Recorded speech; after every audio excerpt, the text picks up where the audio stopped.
Good morning. Welcome to GPP3O, our leadership and peer support class.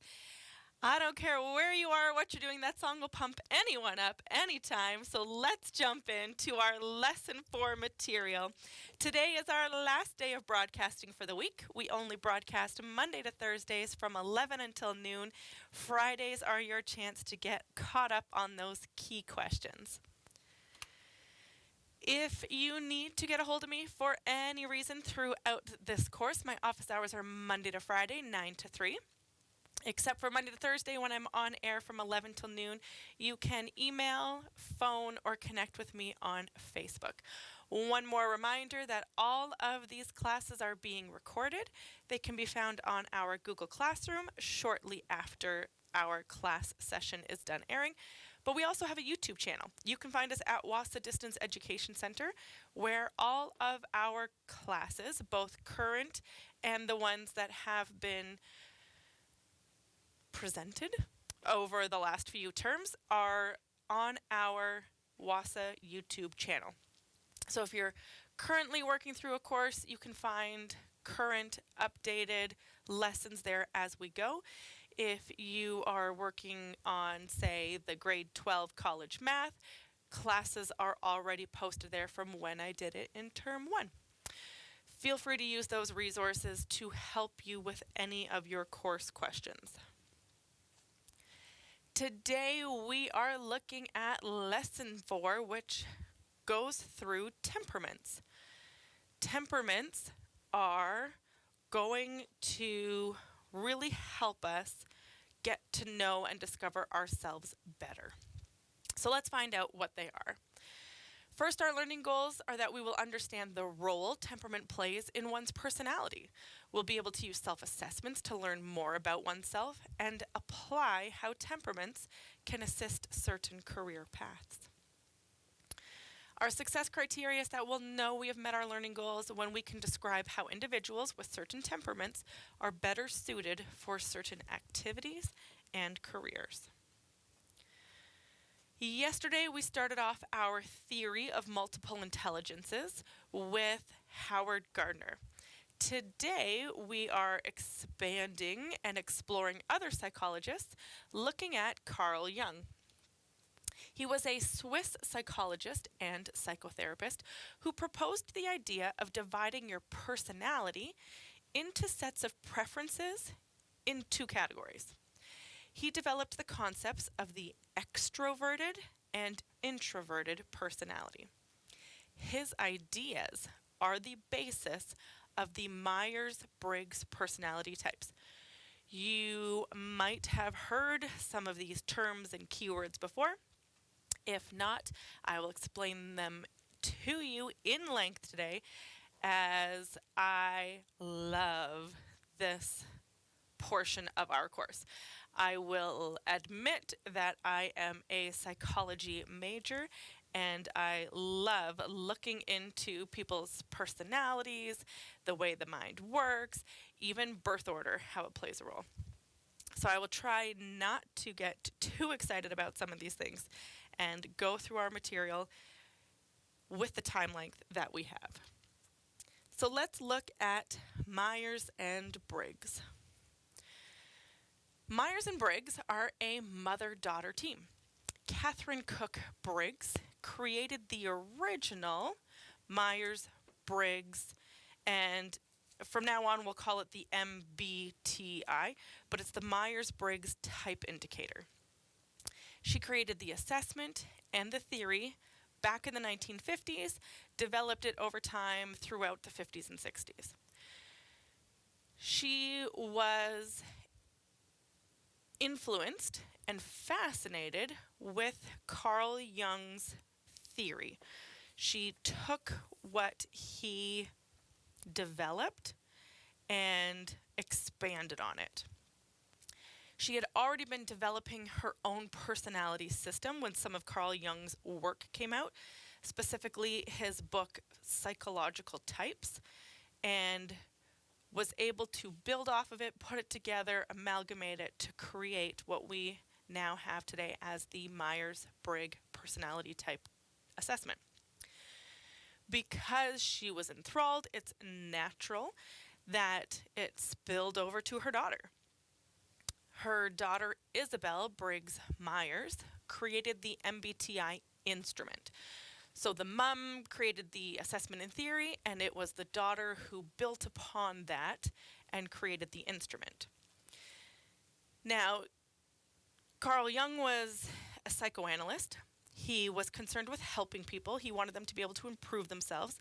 His work focused more on healing and the unconscious, whereas Isabel, the daughter, Myers' work wasn't so much about healing the unconscious as much as it was about giving practical, clear, useful guidance in seeing our gifts and challenges and using this knowledge to live a life closer to one's heart's desires.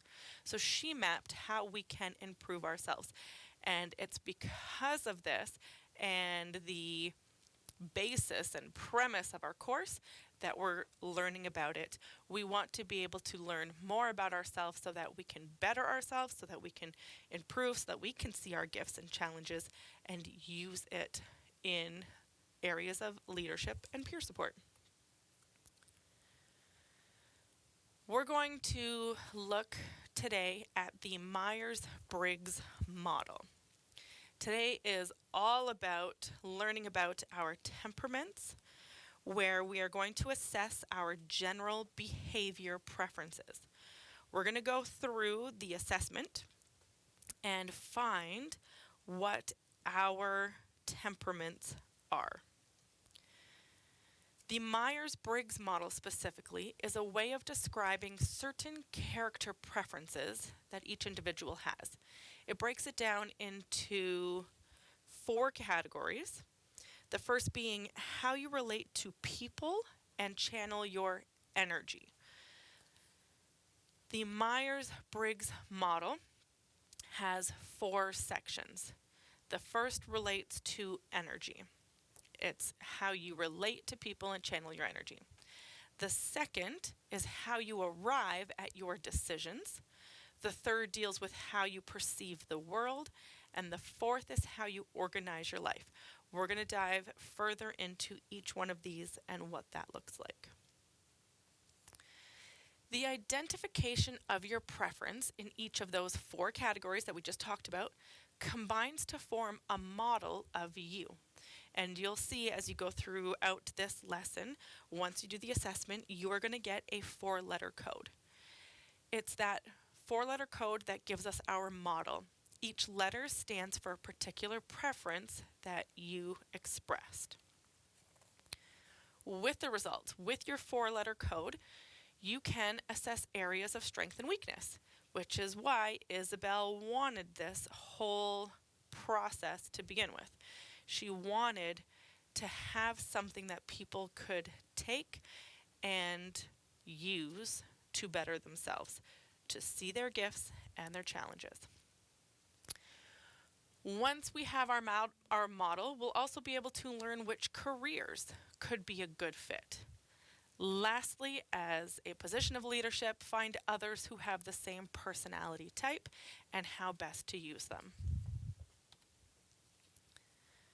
Knowing your personality type, as well as others' personality types, can help you as a leader to identify roles, needs, strengths, how to fit team members together.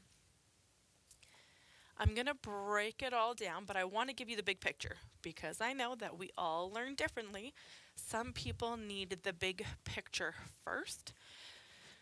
So I'm going to show the big picture, gave you a teaser, insight, and then we're going to break it down. So some of you might think of it as like Quentin Tarantinoing this thing. Yes, I used his name as a verb, and we're going to break it up and kind of go backwards. So first, in your course material, you have a condensed questionnaire version of the temperaments assessment. Going on to Google Classroom, I'm going to bring it up from the student view so that you can see. You have the classroom, you go to class work, you want to scroll to Student Work Unit 1 and click on Lesson 4. From there, you can click View Instructions, or you can click on the assignment specifically. Either way will bring you there. By clicking on the assignment, you have the My Temperaments assessment. Now, I want to highlight that these assessments, much like yesterday's multiple intelligences, you won't be able to directly do anything to the document. You first have to go to File and click Make a Copy. Once you click Make a Copy, you want to change it to your name. So we'll say Flat or Kobe Temperaments Assessment. Then I click Make a Copy. Now you'll see I'm able to manipulate, add, adjust, and work on the document. The instructions are there for you. Below is an abbreviated questionnaire based on the Myers-Briggs Temperament Profile Assessment. Think carefully about each of the following questions before answering. You want to answer each question with a simple yes or no based on how you act most of the time. Not every time, most of the time. And as we'll get into it, you'll see why. I'm going to go through and explain how there are times when we are both, and it's good that we have both. So I'll explain that in a bit. I just want to show you that when you're going through on your document, you want to highlight your selection using the highlight tool. So the first one says, I prefer large groups of people over small gathering of close friends. So if that's true for you, you're going to highlight the yes, click on the highlight color tool at the top, and pick any color. And then go through each one, read each statement, highlight your selection. That's how you'll complete it on your Google document, should you choose to do it that way. You can write directly in your book, or, drum roll please, going back to our slides, where most of this lesson came from is directly from the 16 Personalities online test. You'll see that here is a way more thorough, complete assessment of the Myers-Briggs personality test. I have linked the website on Google Classroom. You will be brought straight to 16personalities.com, the personality types, and you can find your type. It's going to bring you through all of the questions, answer them honestly and openly, and you'll get an accurate result of your 4-letter code. I do want to note that once you complete this test on this site, you are given your results to a specific degree. If you want to know more about yourself, then you pay. There are a lot of free options and opportunities online to find a Myers-Briggs online personality test. This is one of them. It's very thorough. Feel free to use this one, the one in your book, another one you find online. There are so many. I nerd out about it. It's exciting, but I thought this one was pretty straightforward for you. Back to our slides. The temperament profile. As you can see, I took this straight from the 16 Personalities website. These deal with our 4-letter codes. To break it down, it's important to note that when you are going through the questionnaire and it's asking for your preference, preference by definition means what you like better. They can both apply, but you want to find the one that is best suited. Do you prefer bananas over strawberries? Do you prefer skiing over snowboarding? There is no right or wrong answer. The definition implies that you have a choice in what you prefer. One is not better than the other. Most people have the ability to do both, or to like both, or to enjoy both. but sometimes you have one that you prefer. And on certain days, we have our moods that we get in. Some days we feel like this, but the next day we might not. So it's important to keep all of these things in mind. Personality type is what you prefer when you are using your mind or focusing your attention. We do have certain dispositions that make one stand out over another. Think of it as being right-handed or left-handed. You have a dominant hand, doesn't mean you can't use the other hand. It just means that one is easier, one comes more naturally. The other one you might have to concentrate and focus a bit more on. It might feel a little bit uncomfortable, but it doesn't mean that you can't use both, even though one might be more awkward or messy. Like your dominant hand, you have a dominant personality preference. Most people have an innate preference for one side of a preference pair. It feels more natural, it feels more comfortable, but they can stretch to the opposite preference if they need to, just like using both hands. Type awareness reminds us that we have potential strengths, which are our natural preferences, and possible stretches.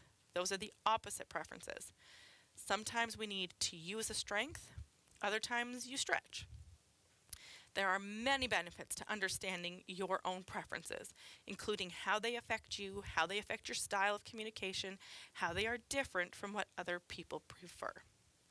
Knowing these personality strengths and stretches for the preferences can help you understand and appreciate how everyone contributes to a situation, a task, or the solution to a problem. So we're Quentin Tarantinoing this and we're working backwards. Here's your end result. You get your 4-letter code. You can see here we have the architect is a 4-letter code, INTJ. This 4-letter code will give you the model.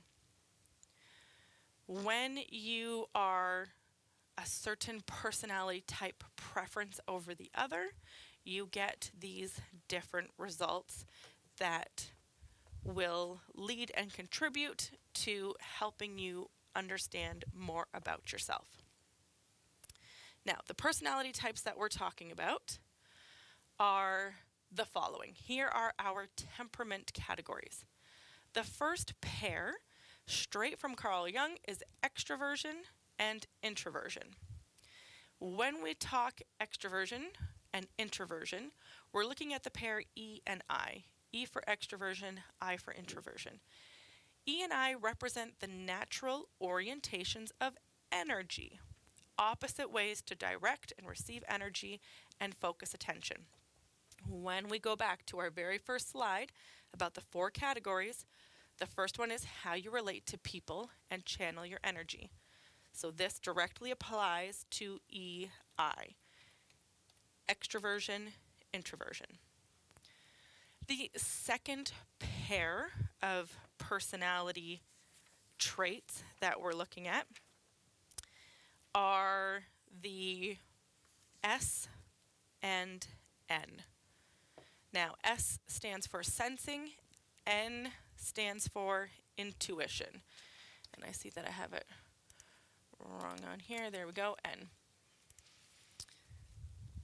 Sensing and intuition pair represents the perceiving mental, so we're talking about the mind, processes for taking in information, opposite ways to see things. Going back to our very first slide, we have how you arrive at your decisions. It's how you perceive things.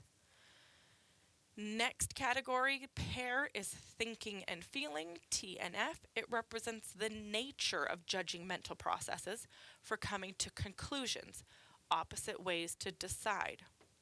Our last pair is judging and perceiving, J and P, and it represents tactics of how you would approach the outside world, outside life, behaviors you tend to see, opposite orientations to the outer world.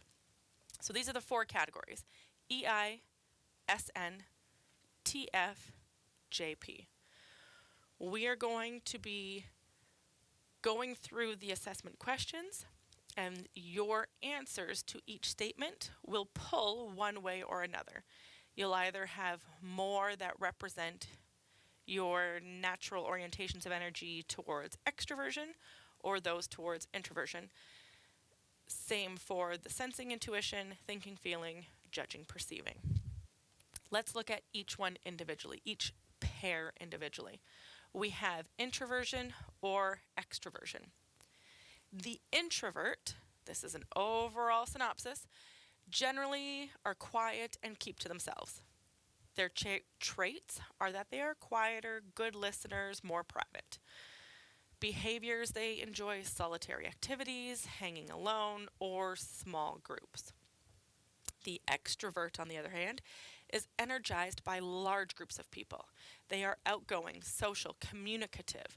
They enjoy large groups, events, and meeting new people. So here we have our first pair of extroversion, introversion, that simply speaks to the natural orientations of energy. People who prefer extroversion feel energized by interaction in the outer world of people and things. Their attention is naturally drawn in the outward direction. People who prefer introversion feel energized when reflecting on concepts and ideas in their inner world. Their attention is naturally drawn in this inward direction.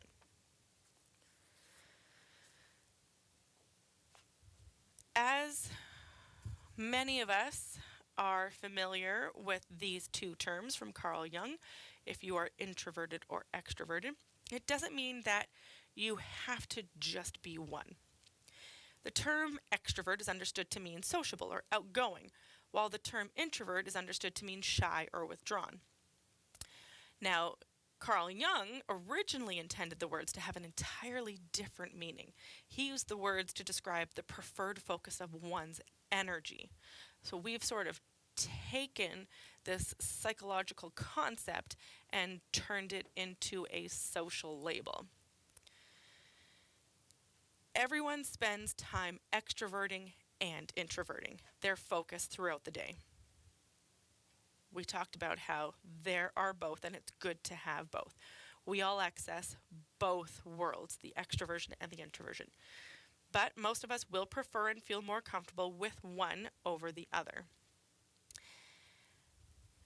You will most likely see a little of both sides as you go through the questions. Think about what seems more natural, effortless, and comfortable to you to help you decide which you prefer. Same goes for our next category. We are looking at sensing or intuition. This second preference pair, remember, represents the perceiving of mental, our mind, processes for taking in information. People who prefer sensing pay more attention to information that is concrete and tangible.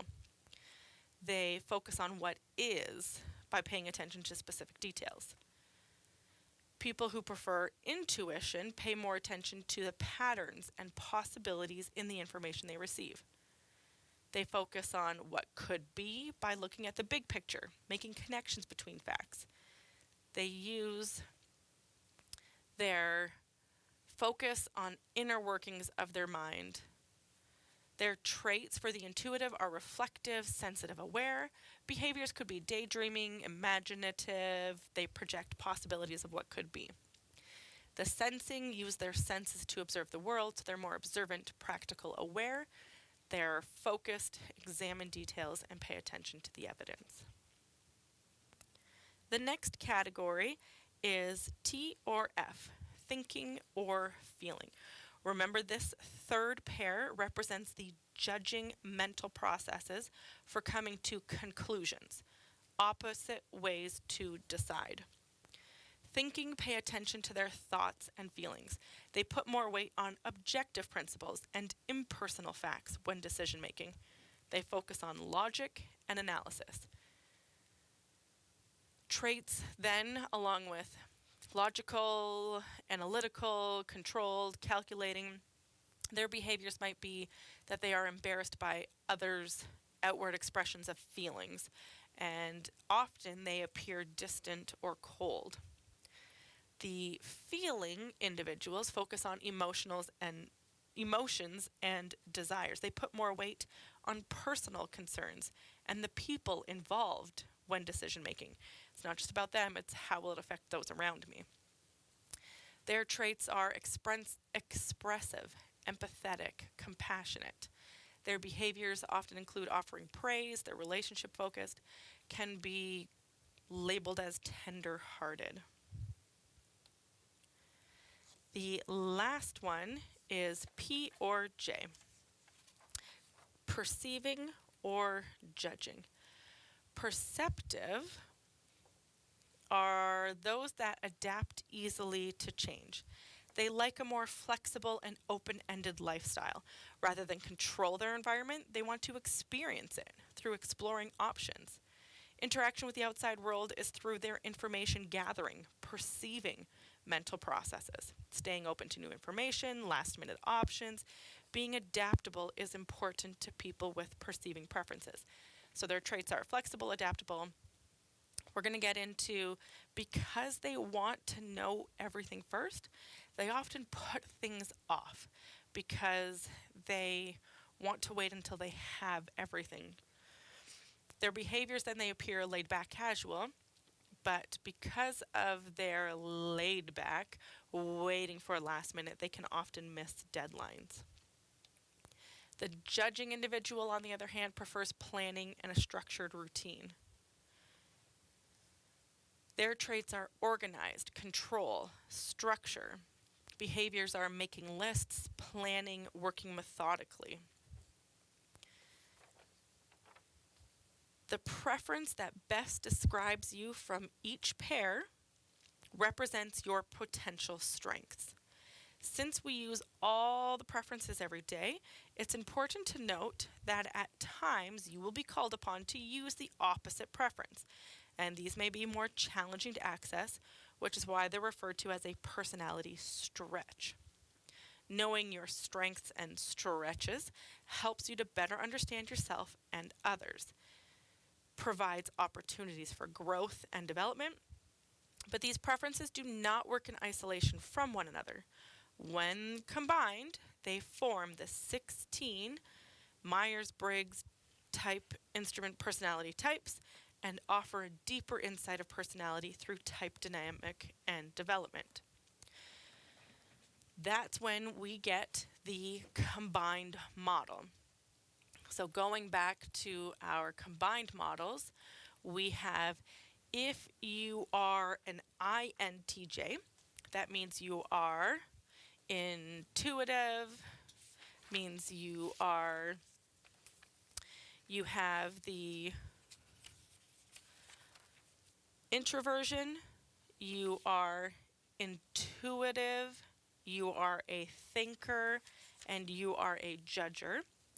When you are INTJ, you are considered an architect. An architect is imaginative and strategic thinkers with a plan for everything. So we've combined when you are introverted, you are looking into yourself. You are focused on your inside world. You gain energy by reflecting on concepts, ideas, experiences, and memories. When you are intuitive, you look at the big picture. You take an imaginative approach to life. You focus on future possibilities, patterns, and meanings. When you are a thinker, you use logical analysis when reasoning. You take an objective approach to problem solving. You consider the pros and cons of a situation. When you are judging, you are making and sticking to plans. You want to make and follow a schedule. You like organization and structure. When all of these preference types come out in pairs, you get this model that comes across as an architect. The next category representation, and this is where Catherine, the mum, Myers, Catherine Myers, she came up with these personality systems. She came up with the types of people and how to understand them. She was really focused on observing people and behaviors and how they express themselves. So, one of the types in Catherine's theory were the executives, easily recognizable in types with preferences for thinking and judging.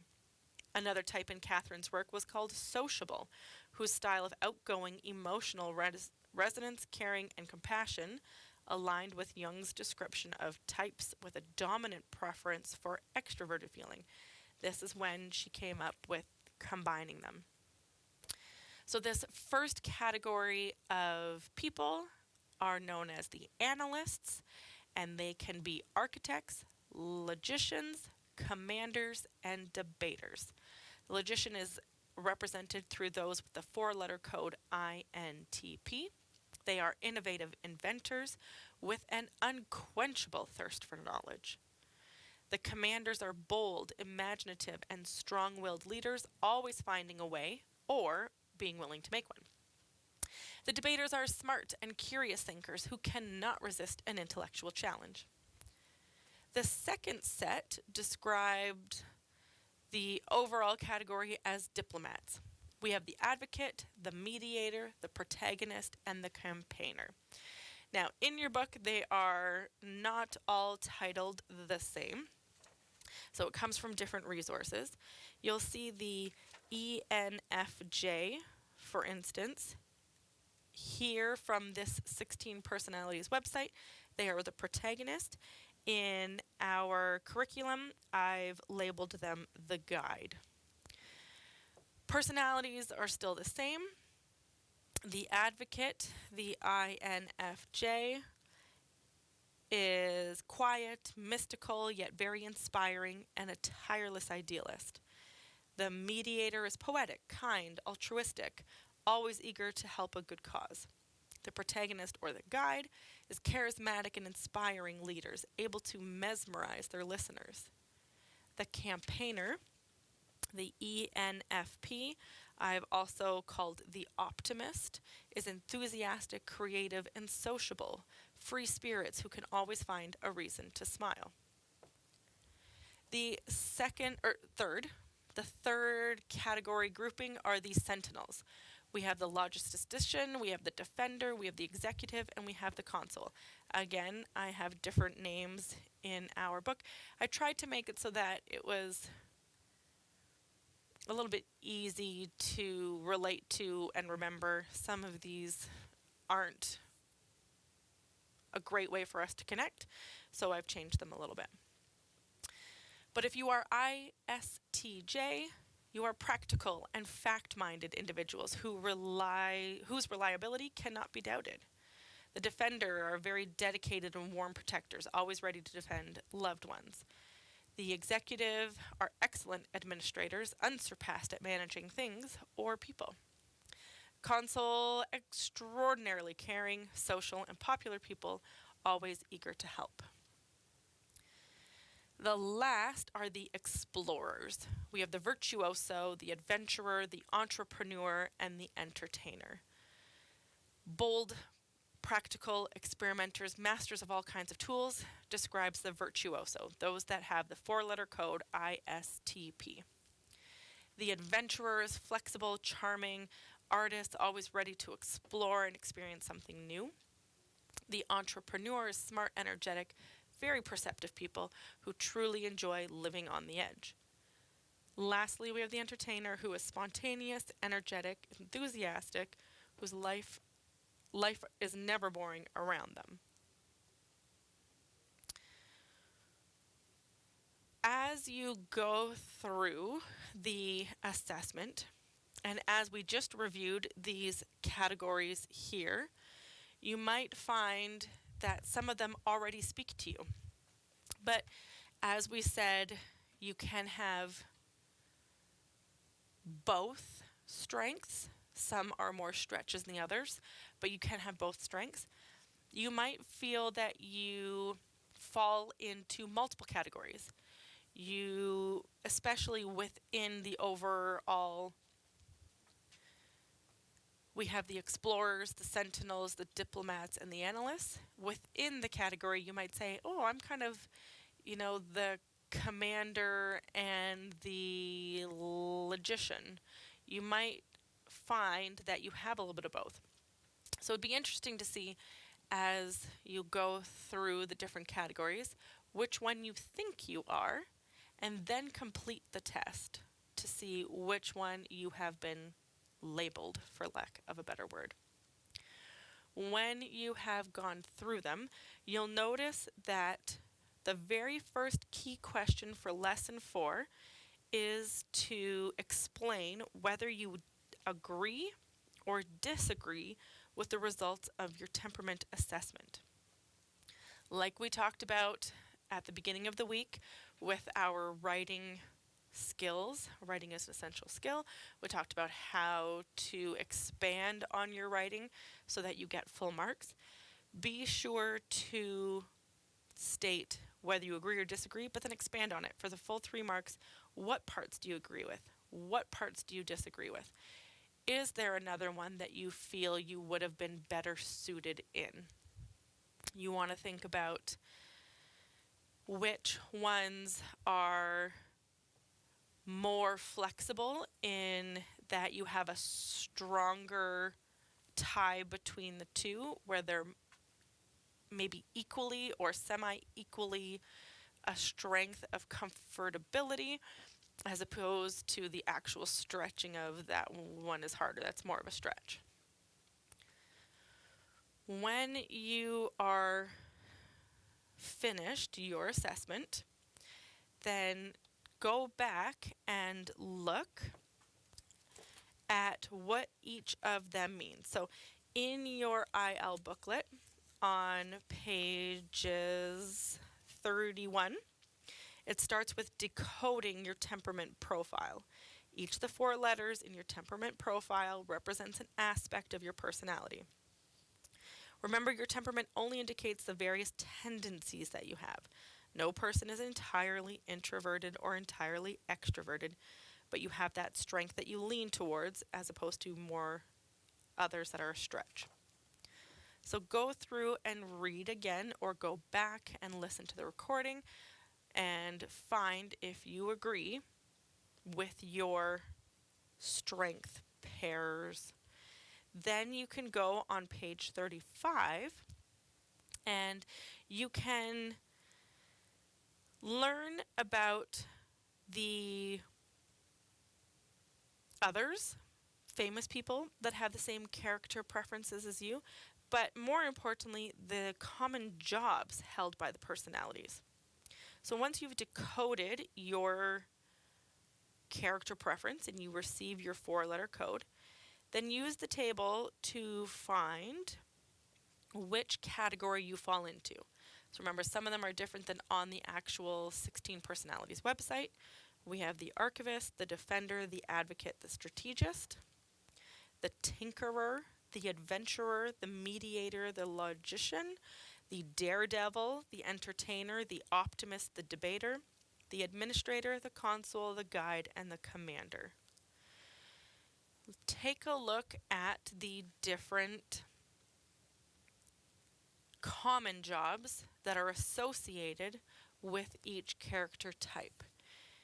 You want to use that in your explanation as to whether or not you can see yourself being in one of those positions. You also want to keep this in the back of your mind as we continue throughout the course. As we get to Unit 4, we're going to be building on everything that we've learned and applying it to leadership opportunities that we have. I gave you a sneak peek the other day by looking at the Northwest Employment Works website, where you got to input self-assessment for interests, and it spit out careers. We're going to match those careers with the temperament careers that are most likely accompanying certain personalities.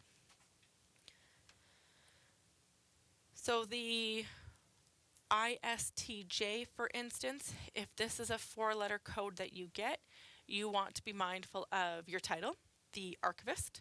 You want to be mindful of common careers, the military officer, the lawyer, a judge, in law enforcement, pharmacist. There are actually quite a few, and they're all listed on pages 35 and 36 of your IL booklet, that you want to already go back and match with your interests. If you did the Northwest Employment Works My Interests under the Career Coach section, see if any of these common careers matched what came up with your interests. And we're going to use this in Unit 4 to help guide what would be a good fit for you, how you can be a good leader, how you can use all this information to better yourself and play to your strengths. I just put a few on the board of highlighting the tables that are on pages 35 and 36 of your booklet. And I want to go back to our Google Classroom where you have the opportunity to put this in. Because today is Thursday and tomorrow there's nothing on air, use tomorrow to go into our Google Classroom and explore all of the classwork that pertains to Unit 1. Unit 1, Lesson 1, you have the option of which key question you'd like to complete. Pick one of them, do not do all three, and submit it. Remember, you can turn it in directly on your Google Classroom by clicking on the work. You can, once this loads, you can click that you want to complete it, and then you'll have a turn in blue button once it's finished to send it right back to me. Let's see if we can get this to work. Oh, no, I got signed out.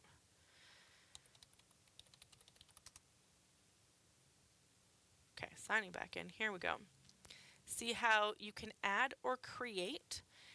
If you choose to create a vision board on Canva, for instance, I gave you an example of an online graphic tool. You can save it, you can download your Canva creation, and then you can add it to your work here by clicking the Add or Create button. You can attach a file and have it posted here. You can click directly on the assignment and do it in here as well. You want to complete all of the sections. Make sure that you're using the planning organizers. Pay attention to the rubrics after each assignment. They will help you to be successful. Always look to the level 4. You want to strive for that level 4. When we are talking about the vision board, you demonstrate a high degree of understanding of questions and concepts. You exceed the required components with a high degree of relevance. You are very thoughtful and well designed in your effort. You make connections with a high degree of effectiveness. Great effort was put forth into completing. You express and organize ideas with a high degree of effectiveness. You have a great use of medium to showcase your vision board. You want to strive for that level 4. This is exactly the rubric you're going to be marked on. So by reading what is required of you, in addition to the instructions at the beginning, will help you to be most successful. Once you're finished, there's the turn in button at the top right beside the share. That turn in sends it directly back to me where I can mark, give you feedback, and you can get an alert once it's been graded. So go through, look them over. Feel free to click on each one to see which one speaks to you. Do I want to do a reflective journal? Do I want to create a vision board? Do I want to complete the identity wheel? Just do one of them for lesson 1. Lesson 2, go through and complete the lesson 2 key questions, turn it in. If you stay on top of them and you complete each lesson as we go, you won't feel overwhelmed. Remember, this term is a 9-week term that gives you plenty of opportunity to go through each lesson individually and work on them one at a time so you're not stressed or overloaded. If you get busy one night, the key questions are set so that it's not too heavy of a workload. And again, you don't have to feel like you're falling behind. You can get caught up on those Fridays. See what works for you. Use what you've already learned in this course about your personality, about your multiple intelligences, about your temperaments to help you be successful. When you are done and you've turned it in, you'll get a grade, it'll come back to you. Again, if you're not comfortable working online, that's okay. We have different multiple intelligences. You can always contact me, or you can send your work in through your DEC. If there's a learning center in your community, you can scan it, email it to our student work at nnec.on.ca. If there's no learning center and you're in community and you don't have a scanner app, again, you can always just take a picture. You can put it into a message on Facebook if that is easier. We want to make this as convenient for you as possible, so don't be afraid to reach out and ask and say, that's difficult, I don't have the tools for that, but I'd like to do it this way. We're here to help, here to make it so that you reach your objective and can be successful in your strengths. We do want to practice working on those stretches. So we don't want to use it as an excuse that, oh, that's not how I learn, I'm not going to do it. We have to recognize our strengths, but build our stretches so that we can become confident and competent in those areas as well. We're going to learn throughout the course that all of these tools and strategies and knowledge will help us to become better leaders and better peer supporters. Next week, we will look at Lesson 5. We'll do some review, we'll jump into Unit 2, and we'll keep the train rolling. Thanks so much for joining us today. I hope you stay warm and are productive tomorrow and have a great weekend.